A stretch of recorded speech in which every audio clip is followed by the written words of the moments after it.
안녕하세요. 투자가 카일입니다. 오늘은 하락장에서 투자하는 방법이라는 주제로 얘기를 해볼게요.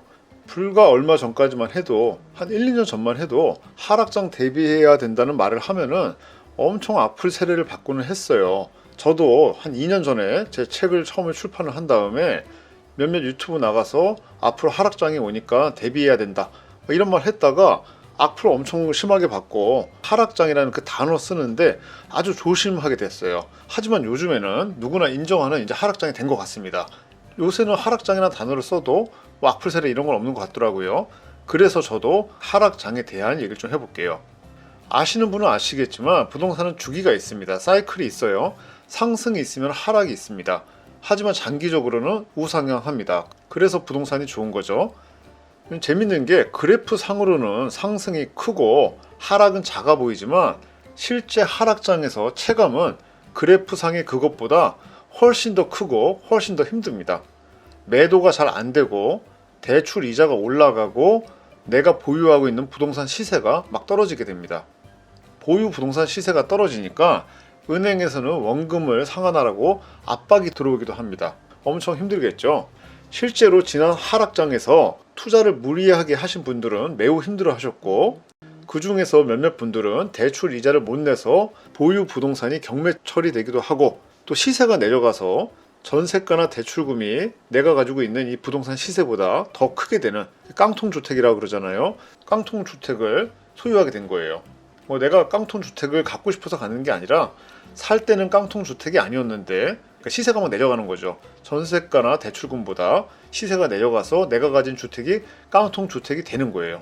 자, 그래서 망하신 분들도 많고 좀 심하면은 극단적인 선택을 하신 분들도 있잖아요. 신문기사에서 여러분들 많이 봤잖아요. 자, 그래서 제가 항상 하는 말이 투자 잘하는 것도 중요하지만 리스크 관리도 매우 중요하다고 말을 합니다. 리스크 관리는 어떻게 해요? 첫 번째, 현금 유동성 확보입니다. 현금 유동성 확보는 내가 가지고 있는 자산의 한 10%, 20%는 현금성 자산으로 항상 쓸 수 있는 그런 돈으로 바꿔놔야 된다는 거예요. 예전에는 현금 가지고 있으면 바보라 그랬는데 요새는 그런 말 하는 사람 없을 것 같아요. 현금 유동성이라는 게 꼭 현금을 얘기하는 건 아니에요. 현금화가 바로 될 수 있는 그러한 그 현금성 자산, 이런 거를 총 자산의 일정 부분으로 준비를 해야 되는 거고, 두 번째, 자산 포트폴리오를 구성해야 됩니다. 내가 가지고 있는 부동산이 한쪽으로 치우쳐져 있으면 매우 위험해요. 갭 투자 많이 해가지고 다 갭 투자 쪽으로 들어가 있다거나 아니면 시세가 상승할 거 생각해서 대출금 많이 받고 뭘 많이 샀어. 굉장히 위험하겠죠. 적절하게 자산 포트폴리오가 구성을 해야 됩니다. 세 번째, 자산 관리, 세금 대비예요. 세금 같은 경우가 중요하잖아요. 그리고 자산 관리도 중요해요. 제가 말하는 자산 관리는 가정에서도 개인 재무제표, 손익계산서, 현금 흐름표 이런 걸 작성을 해야 된다는 의미고, 요거 관련해서는 제가 지난 영상이나 제 블로그에도 많은 이 관련된 내용들이 있어요. 저는 매우 중요하게 생각합니다. 한 가지 예를 들면은 내가 부동산을 예를 들어서 5억에 사요. 그래서 그게 더블이 돼서 10억이 됐어요. 그럼 내가 이 부동산을 5억으로 인식을 할 것인가 10억으로 인식을 할 것인가 선택을 해야 되잖아요. 많은 사람들은 그냥 10억으로 인식을 하는 것 같아요. 근데 저는 그냥 제 개인 재무제표, 제 개인 대차대조표에는 항상 매수한 금액으로 그냥 적어놔요. 팔아야지 이익이 생기는 거지, 팔기 전에는 금액을 부풀려서 제가 인식하는 게 싫더라고요. 판 다음에 세금 내고 여러 가지 비용 정산하고 나머지 금액이 실제 순자산이잖아요. 그래서 내 자산에 대해서 생각할 때는 내가 가지고 있는 부동산이 옳은 걸 생각하지 말고 그냥 내가 그냥 부동산을 매수한 그 시세, 그걸로 생각하고 있는 게 마음 편할 것 같습니다. 자, 오늘 얘기 드릴 부분은 이 자산 포트폴리오 구성이에요. 자산 포트폴리오 구성을 어떻게 해야 될까요?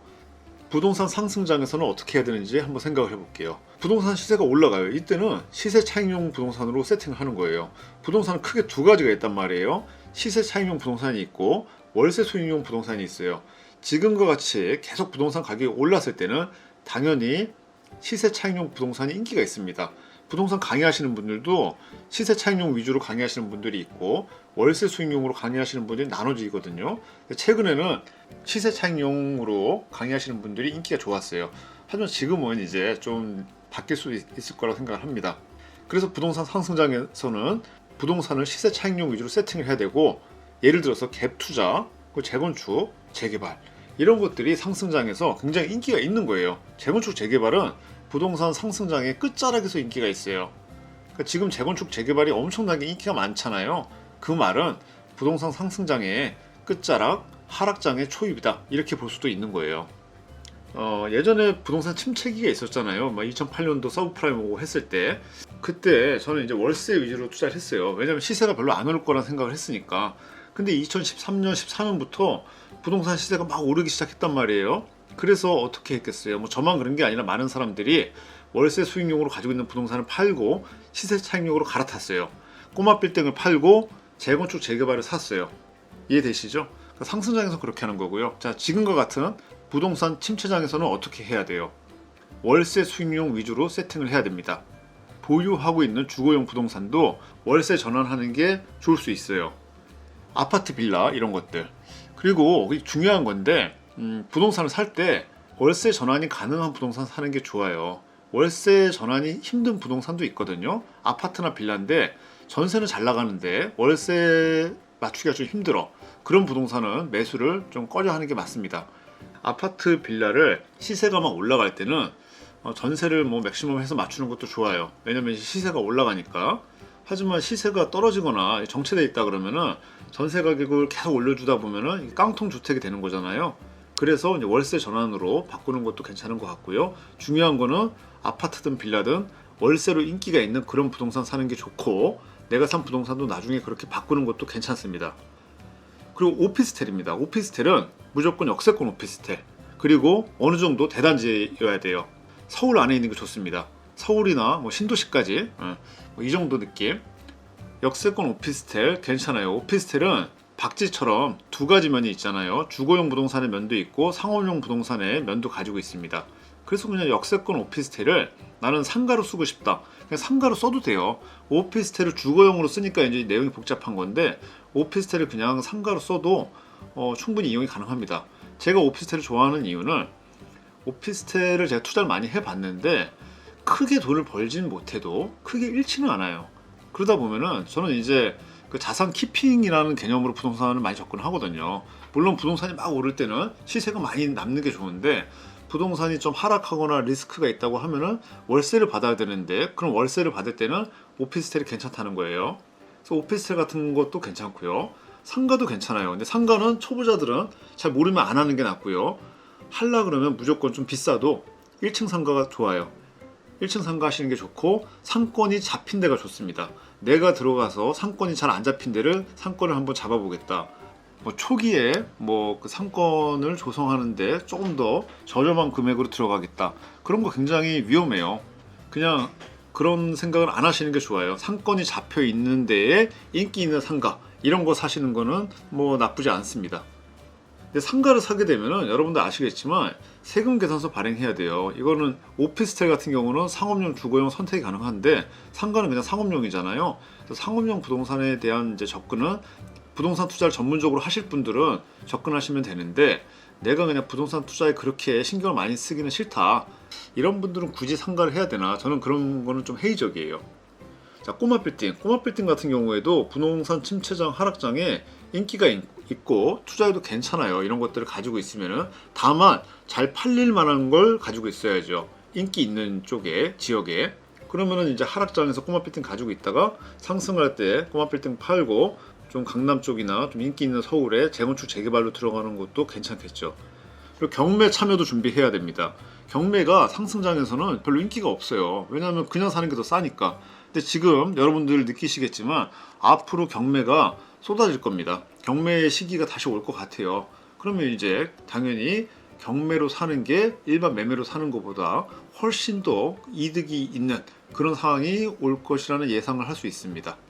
자, 잘 모르겠다, 이러면 아무것도 안 하는 게 좋아요. 우리가 부동산이 왜 좋은가 한번 생각을 해봐야 돼요. 부동산이 왜 좋을까요? 부동산이 좋은 이유는 잃지 않는 투자가 가능하기 때문입니다. 잃지 않는 투자, 주식하고 다른 거죠. 그리고 현금 가지고 있으면 다 쓰게 되잖아요.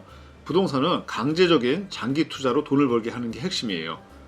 매매가 아주 어렵진 않지만 그래도 매매가 좀 번거롭잖아요. 그래서 강제적으로 장기 투자를 하게 되는 거고, 처음에 샀을 때는 이게 돈을 벌어줄까 이런 생각도 하지만 오랫동안 가지고 있다 보면은 꽤 크게 가격이 올라 있는 경우가 있단 말이에요.